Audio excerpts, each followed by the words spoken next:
Live, we talk about the people on the front lines of coronavirus almost every day. The doctors, nurses, grocery and transit workers, and more.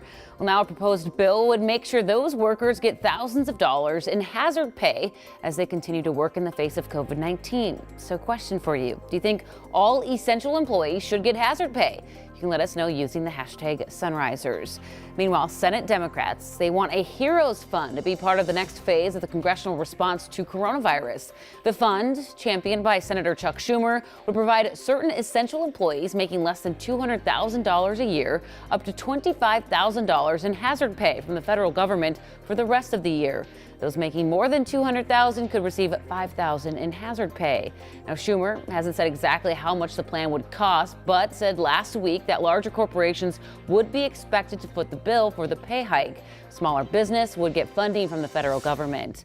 So, Sunrisers, what do you think? Should all essential workers get hazard pay? Well, here's what a few of you had to say. April thinks everyone that is defined as essential and is working right now should receive hazard pay.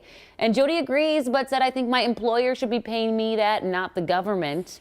And Lisa brought up this point. She says, where do you stop? What about businesses, supply store employees, hardware store employees, cafeteria workers? And the list goes on. They're also putting their lives at risk. So if you want to weigh in, again, use the hashtag Sunrisers. But as Lisa said, so many people, think of all those Amazon employees that have to go to that warehouse and, package all of that stuff up. They should also be allowed to get some hazard pay. And they're hiring more, Amazon says. But this, I think, needs to be fleshed out a little bit more, but we'll see where it goes. Thanks, Alicia.